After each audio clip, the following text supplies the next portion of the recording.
வணக்கம். சற்று முன் கிடைக்கப்பெற்ற மிக மிக முக்கியமான செய்தி ஒன்று வெளியாகியுள்ளது. செங்கோட்டையனுக்கு தேடி வந்த அதிர்ஷ்டம். இனி அதிமுகவில் எடப்பாடி பழனிசாமி அவர்கள் செல்லா காசு. எடப்பாடியே இனி யாரும் மதிக்க மாட்டார்கள். அதிமுகவை எடப்பாடி சுக்குநூறாக உடைத்து விட்டார். 4 அதிமுகவின் எம்எல்ஏக்கள் ராஜினாமா. நேற்று 3 நபர்கள் ராஜினாமா செய்ததை தொடர்ந்து இன்று 4வதாக அதிமுகவின் எம்எல்ஏ தற்பொழுது ராஜினாமா செய்துள்ளார். அதிமுகவில் முக்கியமான 3 எம்எல்ஏக்கள் தற்பொழுது 4ஆக உயர்ந்துள்ளது. விஜய் அவர்களுக்கு ஆதரவாகவும் அம்மா அவர்களது ஆட்சியை நான் மீண்டும் ஒரு முறை தற்பொழுது நேரடியாக பார்க்கிறேன். விஜய் அவர்களது 23 நாட்கள் ஆட்சி மிகவும் சிறப்பாக இருக்கிறது என்பதை கூறி செங்கோட்டையன் அவர்களது தலைமையில் அதிமுகவில் இருந்து விலகி தற்பொழுது தாவேகாவில் இணைந்துள்ளனர். அதிமுகவில் 47 எம்எல்ஏக்களில் தற்பொழுது 4 பேர் ராஜினாமா செய்திருப்பது எஸ்பி வேலுமணி அணியில் இருக்கக்கூடிய இந்த 4 பேர் என்பதும் குறிப்பிடத்தக்கது. இனி அதிமுகவின் எதிர்காலம் கேள்விக்குறியாக மாறிவிட்டது. செங்கோட்டையன் அவர்களை அதிமுகவில் இருந்து எடப்பாடி நீக்கிய போது செங்கோட்டையன் அவர்கள் திமுகவின் பக்கமோ பாஜகவின் பக்கமோ செல்லாமல் விஜய் அவர்களது தலைமையில் தாவேகாவில் இணைந்தார். அப்பொழுது அவர் கொடுத்த அந்த ஒரு முக்கியமான செய்தி என்ன தெரியுமா? தெரியாதவர்கள் தெரிந்து கொள்ளுங்கள். அதிமுக மறைமுக கூட்டணி. எடப்பாடி பழனிசாமி அவர்கள் நிச்சயமாக இது செய்து வருகிறார். இதனால்தான் அதிமுகவில் பல பிரச்சனைகள் இருப்பதாகவும் அப்பொழுது செங்கோட்டையன் அவர்கள் பேசியிருந்தார். அதிமுக வருகின்ற சட்டசபை தேர்தலிலும் தோல்விதான் தழுவும். பணங்களை வைத்துக்கொண்ட நபர்களுக்கே முக்கியத்துவம் கொடுக்கிறார் என்பதையும் செங்கோட்டையன் அவர்கள் அப்பொழுது பேசியிருந்தார். இனி அதிமுக ஆளும் கட்சியாக வருவதற்கு வாய்ப்பில்லை, அதே சமயம் எதிர்க்கட்சியாக வருவதற்கும் வாய்ப்பில்லை என்பதை கூறிதான் தாவேகாவில் செங்கோட்டையன் அவர்கள் இணைந்தார். அவர் சொன்னபடியே தற்பொழுது நடந்துவிட்டது. அது மட்டுமல்ல, தமிழ்நாட்டில் பேரியக்கமாக முதல் கட்சியாக தமிழ்நாட்டில் இருந்த அதிமுக தற்பொழுது நிலைகுலைந்து விட்டது. 47 எம்எல்ஏக்களில் 4 பேர் ராஜினாமா, 17 பேர் தற்பொழுது எடப்பாடிக்கு எதிராக போர்க்கொடிகளை அதிமுகவில் தூக்கி உடனடியாக செயற்குழு பொதுக்குழுவை நடத்த வேண்டும் என்றும் நீதிமன்றத்தை நாடியுள்ளனர். இப்பொழுது செங்கோட்டையன் அவர்கள் நினைத்தது நடந்துவிட்டது. செங்கோட்டையன் அவர்கள் தாவேகாவில் முக்கியமான பொறுப்பும் முக்கிய அமைச்சரவையிலும் இடம்பெற்றுள்ளார். தன்னை நம்பி வரக்கூடிய அதிமுகவின் எம்எல்ஏக்களாக இருக்கட்டும், நிர்வாகிகளாக இருக்கட்டும், சுமார் 49 பேர் இதுவரைக்கும் தாவேகா ஆட்சி அமைந்ததிலிருந்து 49 பேர் செங்கோட்டையன் அவர்களது தலைமையில் தற்பொழுது தாவேகாவில் இணைந்துள்ளனர். இனியும் எடப்பாடியின் நிலைமை மிகவும் மோசமாக மாறும். தமிழ்நாட்டில் இனி அதிமுக திமுக என்று கிடையாது, தாவேகா திமுக என்ற நிலை மாறும். அதிமுகவை நாங்கள் நாசமாக்கவில்லை, எடப்பாடி தான் செய்தார். எடப்பாடி செய்த தவறுதான் அதிமுகவின் இந்த நிலைமைக்கு முக்கியமான காரணம். எடப்பாடி பழனிசாமி அவர்கள் சுயநலமாக தனது கட்டுப்பாட்டு ஒட்டுமொத்தமாக அதிமுக செயல்பட வேண்டும். நிர்வாகிகள் தன் பேச்சை கேட்க வேண்டும். தன் பேச்சை கேட்காத நிர்வாகிகள் வயது மூப்பாக இருந்தாலும் அவர்களை ராஜினாமா செய்ய வைத்தார், கட்சியிலிருந்து நீக்க வைத்தார் என்று செங்கோட்டையன் அவர்கள் உண்மைகளை தற்பொழுது கூறியுள்ளார்.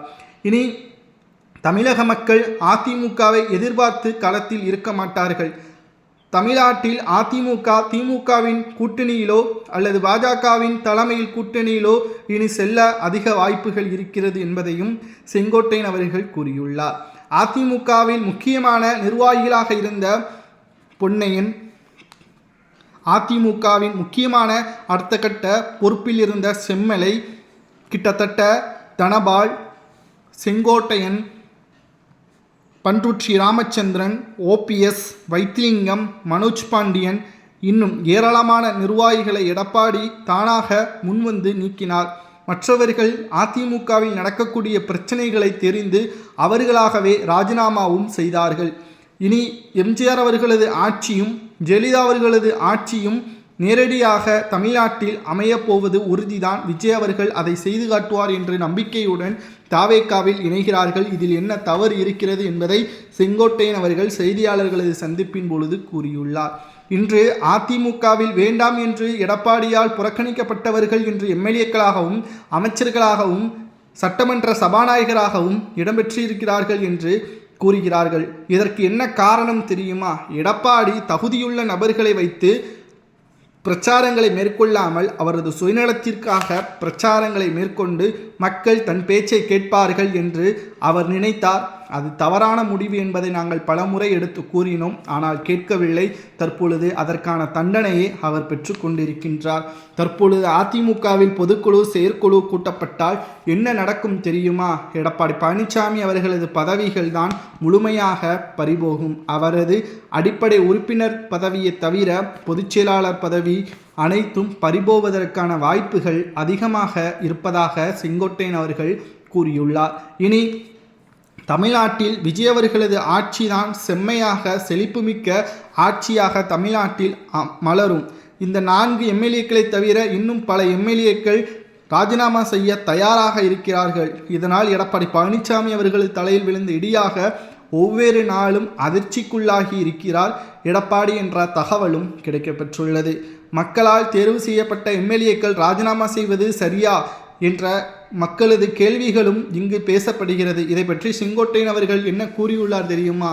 இவர்கள் தானாக முன்வந்து ராஜினாமா செய்யாமல் இருந்தாலும் கூட எடப்பாடியால் ராஜினாமா செய்ய தூண்டப்படுவார்கள். ஏனென்றால் கொறடாவின் பேச்சை மீறியதாகவும் எடப்பாடியின் பேச்சை மீறியதாகவும் விஜய் அவர்கள் முதல்வராக தொடரலாம் என்ற ஆதரவுகளை தெரிவித்ததாக இவர்களது எம்எல்ஏ பதவியை எப்படியும் எடப்பாடியை ராஜினாமா செய்ய வைப்பார். அதற்கு முன்பாகவே இவர்களே தானாக முன்வந்து ராஜினாமா செய்து தாவேகாவில் இணைந்துள்ளார்கள் என்பதையும் செங்கோட்டையன் அவர்கள் கூறியுள்ளார். அன்று செங்கோட்டையன் அவர்களை ஏளனமாகவும் அவமரியாதையும் செய்த அதிமுகவின் மூத்த நிர்வாகிகள் தற்பொழுது எடப்பாடி பழனிசாமி அவர்கள் வேண்டாம் என்று தற்பொழுது கூறுகிறார்.